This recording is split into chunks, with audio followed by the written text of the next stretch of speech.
if you draw hard lines in the sand, and eventually you realize that they're either unrealistic or people can't maintain them, you've set yourself up for failure.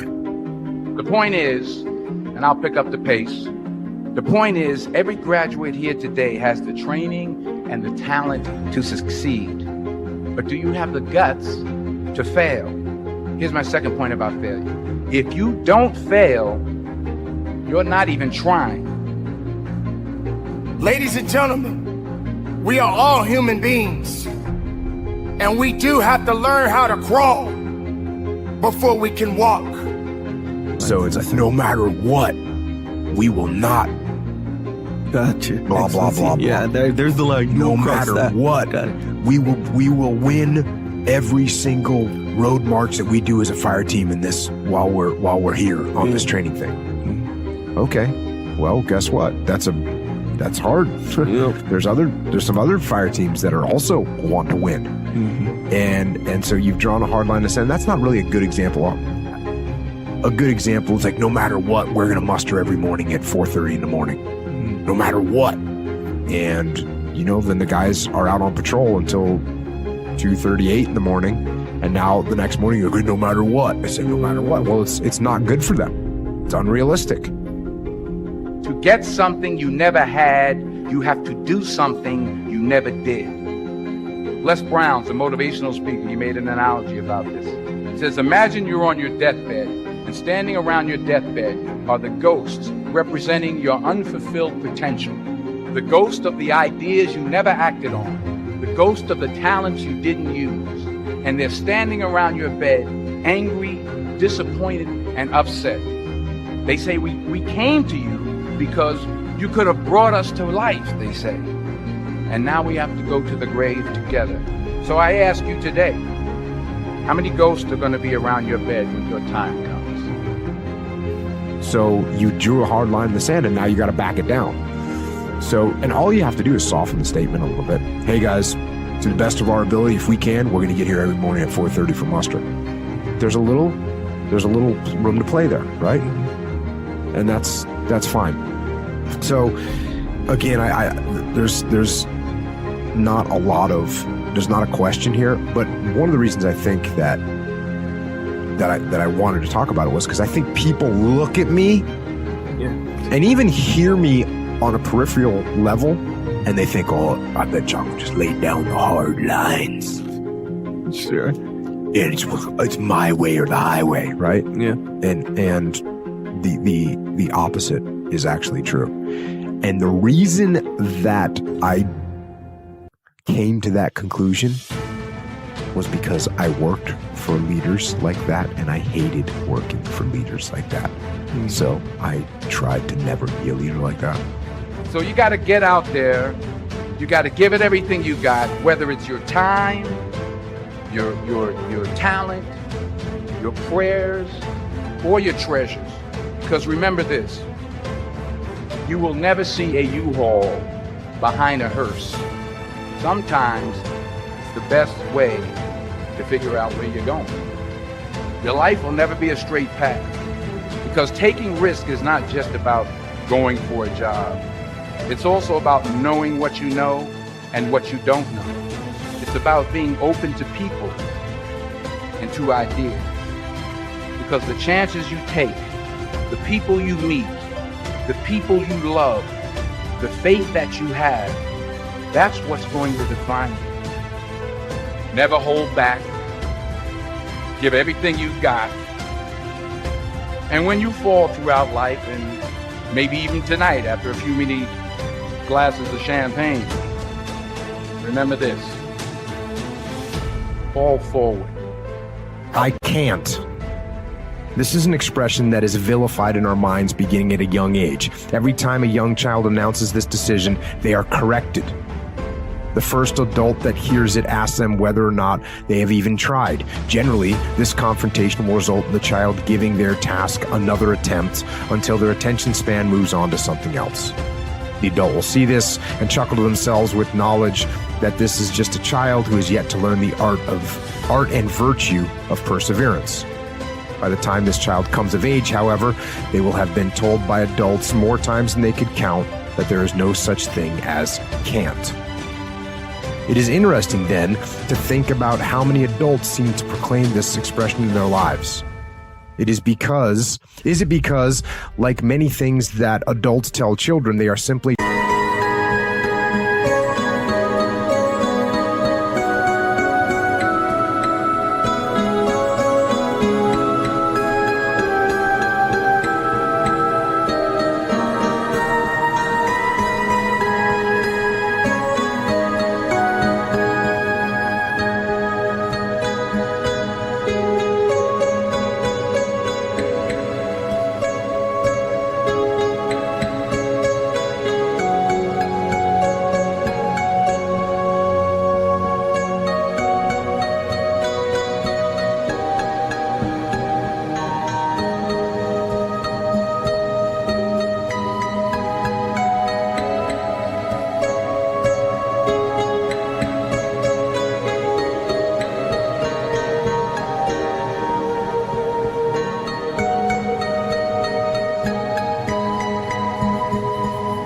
telling the child a general rule that the child must follow, but can be broken once one is grown? Right? It changed my whole mindset. And my mindset can never go back to the way that it once was, because I have been exposed to something different, to something new. So I think belief and exposure are two of the most powerful things that can happen to a person. The reason that I think belief is important is because, like, when you're young or when you do something and you're a novice, right, and you start out doing it and you might think you can do something with it, or you might not. You might do it and it's being driven by your passion.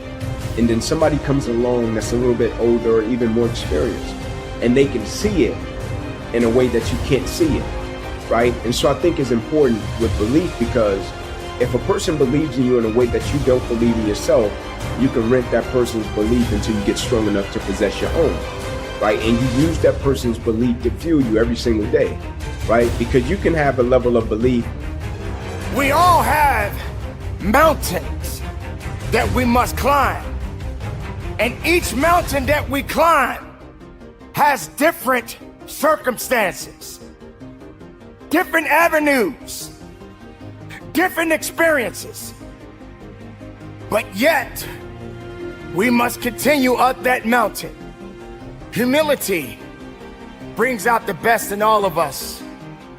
It shows us who we truly are inside.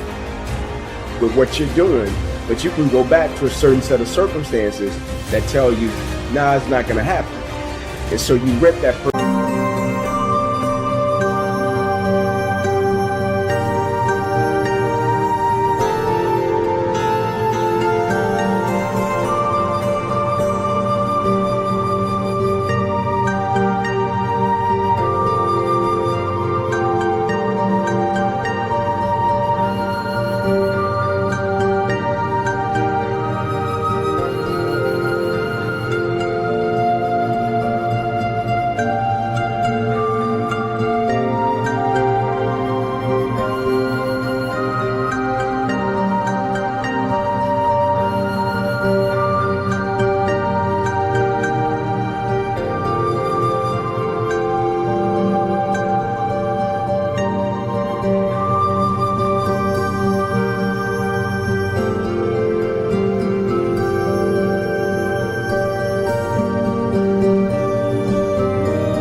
Belief until you get strong enough to possess your own. I think having a purpose is that thing that makes us tick, that gets us up every day and gets us over the hump of opposition and adversity. And the reason that I champion adversity and opposition is because I think for the most part in life, people pretty much know what to do when things go right, right? Like when things go right, they know how to feel, they know how to act, how to react. But it's when that opposition and that adversity comes and it creates a level of misunderstanding, right? Now the vision is blurred. Now you don't have clarity about what you're supposed to do. Now you question if your existence matters.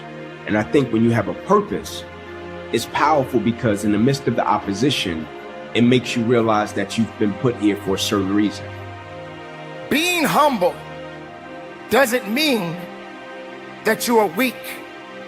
It doesn't mean that you are afraid. It doesn't mean that you will not grow. Humility and being humble shows more strength than you can ever imagine. We must understand that we must humble ourselves before we can elevate ourselves. What good is a teacher if he or she is not willing to learn? Do we really have all the answers? Do we really have the mindset and what it takes to lead